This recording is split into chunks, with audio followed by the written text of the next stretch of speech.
আজকে ওয়েলকাম করব স্যামসাং এর recently launch Galaxy A17 5G এই ডিভাইসকে। এবং স্যামসাং ক্লেম করতেছে মার্কেটের মধ্যে best device Galaxy A17 5G। সেক্ষেত্রে আজকের ভিডিওর টপিক হবে গ্যালাক্সি A17 5Gর কনফিগারেশন আর এটা বাজেটের মধ্যে বেস্ট ডিভাইস কিনা। ফোন পারচেস করার ক্ষেত্রে আমরা কিছু বিষয় লক্ষ্য রাখি এবং এটা ডিপেন্ড করে এই ফোনটা বেটার কিনা যেই জিনিসগুলোর উপর, সেই বিষয় নিয়ে আজকে আমরা কথা বলবো। তো এই ফোনের ডিউরেবিলিটি কেমন, এই ফোনের ডিসপ্লের কোয়ালিটিটা কেমন, এবং এই ফোনের চিপসেট পারফরমেন্স কেমন, এই বিষয়গুলোর উপর ডিপেন্ড করে একটা ফোন আপনাকে কতটুকু বেটার সার্ভিস দিবে। আজকের ভিডিওতে আমরা এই জিনিসগুলো এক্সপ্লেইন করবো। অ্যাট ফার্স্ট যে বিষয়টা নিয়ে কথা বলবো সেটা হচ্ছে ডিউরেবিলিটি অ্যান্ড ডিজাইন। অ্যান্ড ডিউরেবিলিটির বিষয়টা বলা লাগবেই ভাই স্যামসাং এর ক্ষেত্রে, কারণ স্যামসাং এই জায়গায় কাঁপাচ্ছে মার্কেটটা।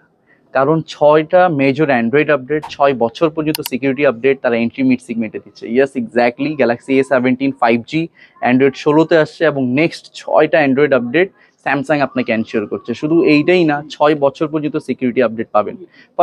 ফার্স্ট থিং যেটা একটা ফোন ডিউরেবল হওয়ার জন্য শর্ত সফটওয়্যারগত দিক থেকে। এবার আসে হার্ডওয়্যার সেকশনে।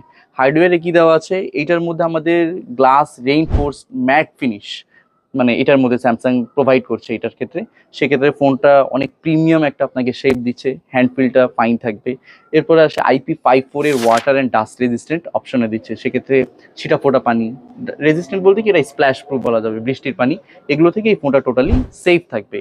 আর সেকেন্ড থিং, এইটার গরিলা প্রোটেকশনটা, ভাই গরিলা ভিক্টাসের protection in this budget segment Samsung থেকে এটা আশা করাটা মানে টোটালি আনএক্সপেক্টেড থিং।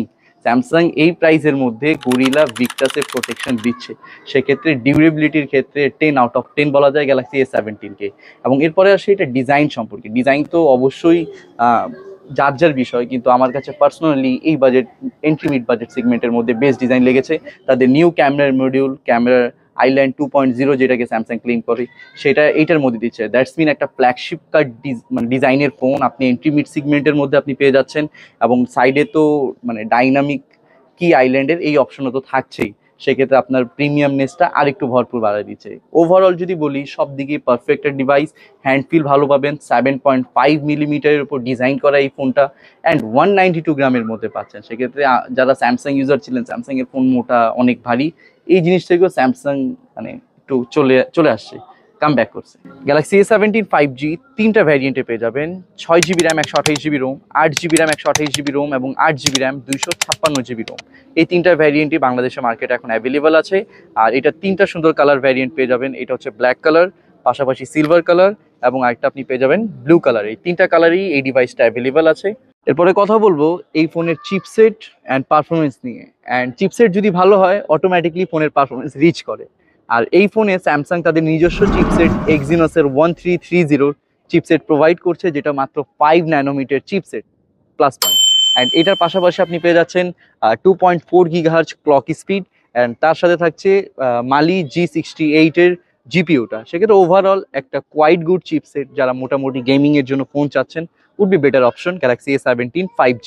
ওভারঅল আপনি যদি রেগুলার টাইপ অফ গেম খেলেন, ক্ল্যাশ অফ ক্ল্যান্স বা লাইট পাবজি ইউজার হয়ে থাকেন বা ফ্রি ফায়ার গেম ইউজ করেন, ওভারঅল আপনাকে বেটার পারফরমেন্স দিবে। আর ফোনের হিটিং ইস্যু হবে না, বিকজ অফ হবে না বলতে কি, একটু কম হবে, কারণ 5 ন্যানোমিটার চিপসেট, ন্যানোমিটার সাইজ ছোট হলে যা হয় আর কি, যে ফোনটা একটু তুলনামূলক কম গরম হয়। A17 5Gও এইরকমই একটা। আর জিপিইউ যেহেতু ভালো আছে, ওভারঅল গ্রাফিক্স কন্ট্রোল ইউনিটটাও ভালো হবে, 2.4 গিগাহার্জ ক্লক স্পিড পাচ্ছেন। সেক্ষেত্রে ফোনের রেসপন্সটাও খুব ফাস্ট হবে। সেক্ষেত্রে রেগুলার গেম প্লের জন্য, ওভারঅল ইউজের জন্য চিপসেটটা ওকে ফাইন বলা যায়। যদি ক্যামেরা সেকশনে আসি, পিছের ট্রিপল ক্যামেরা ইউজ করা হয়েছে। 50 মেগাপিক্সেলের main camera, 5 megapixel ultra wide and 2 মেগাপিক্সেলের ম্যাক্রো সেন্সরটা ইউজ করা হয়েছে। এবং ফ্রন্টে পাচ্ছেন 13 মেগাপিক্সেল। বাট এই ফোনের এক্সট্রাঅর্ডিনারি কিছু বিষয় আছে, like 50 megapixel camera as usual আমরা সব ফোনেই দেখি, স্যামসাং এর 12,000 টাকার ফোনেও থাকে, 1 লাখ টাকার ফোনেও থাকে। বাট এইটার 50 মেগাপিক্সেল খুবই রিয়েলিস্টিক অ্যান্ড শার্প ছবিটা আপনাকে দিচ্ছে। এটার কিছু ছবি আমি আপনাকে স্ক্রিনের উপর দেখাচ্ছি। এটা আমাদের ডে লাইটে শ্যুট করা ছবিগুলো। এইটা খুব বেটার ইনহান্সমেন্ট এটার মধ্যে দেখতে পাচ্ছেন।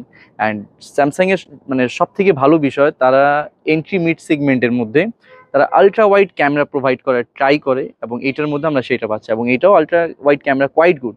বাট ভাই, প্রশংসা করতে হবে এটার মেইন ক্যামেরা অ্যাকচুয়ালি গুড। এই প্রাইস সেগমেন্টের মধ্যে বলা যায় মার্কেটের যে কোনো কোম্পানির ফোনকে কম্পিটিশন দিতে পারবে এটার যে মেইন ক্যামেরাটা আছে।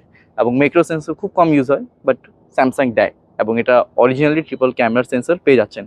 50 megapixel main camera, 5 megapixel ultra wide shooter and 2 megapixel macro sensor and front camera 13 megapixel. এটা খুব ভাইব্রেন্ট লুক দিচ্ছে, ছবি তোলার পরে কালার প্রসেসিংটাকে একটু হাই করে দিচ্ছে, মানে যেটা আমরা চাই আর কি। অরিজিনাল থেকে একটু কালার বুস্টেড আপনি পাচ্ছেন, বাট ছবিটা দেখতে অনেক বেশি সুন্দর আছে। সেক্ষেত্রে ক্যামেরার বেটার চাচ্ছেন মিনিমাম প্রাইসের মধ্যে, তাদের জন্য Galaxy A17 5G better option আমি মনে করি। বাট কিছু ল্যাকিংস আছে, যেমন ফুল এইচডিতে 60 FPS ভিডিও করা যাচ্ছে না, 30 FPS পর্যন্ত আছে। ওভারঅল বেটার বলা যায়, বাট 60 FPS হলে সোনায় সোহাগা হইতো আর কি। পরে যে বিষয়টা নিয়ে কথা বলবো সেটা হচ্ছে স্যামসাং এর ডিসপ্লে। আর ডিসপ্লের দিকে Samsung always king as it is. এইটার মধ্যেও Samsung super AMOLED display provide করছে এবং এটা 1100 নিটসের পিক ব্রাইটনেসের সাপোর্ট আছে। অর্থাৎ এই ফোনটা সানলাইটেও যদি ইউজ করেন সেক্ষেত্রে ডিসপ্লেতে দেখতে কোনো অসুবিধা হচ্ছে না। অর্থাৎ এটা কালারটা খুব সুন্দর অ্যাডজাস্ট করছে এবং ভিশন বুস্টারও স্যামসাং এটার মধ্যে দিয়েছে। সেক্ষেত্রে যারা মানে হোয়াইট কালারের পাশাপাশি আদার্স যে কালারগুলো ফোন আপনাকে আউটপুট দিয়ে থাকে, এই কালারটাও খুব ভাইব্রেন্ট থাকবে। অ্যান্ড 6.7 ইঞ্চির ফুল এইচডি প্লাস 90 হার্জের স্ক্রিন এটার মধ্যে পেয়ে যাচ্ছেন, সাথে সুপার অ্যামোলেড তো থাকছেই। অর্থাৎ যারা বেটার ভিউইংয়ের জন্য নিতে যাচ্ছেন, সবসময় তাদের জন্য স্যামসাং বেস্ট অপশন ছিল। এখনও A17 5Gর মাধ্যমে স্যামসাং তাদের এই বেস্ট ফোন দেওয়ার ধারাটা এখনও বজায় রাখছে।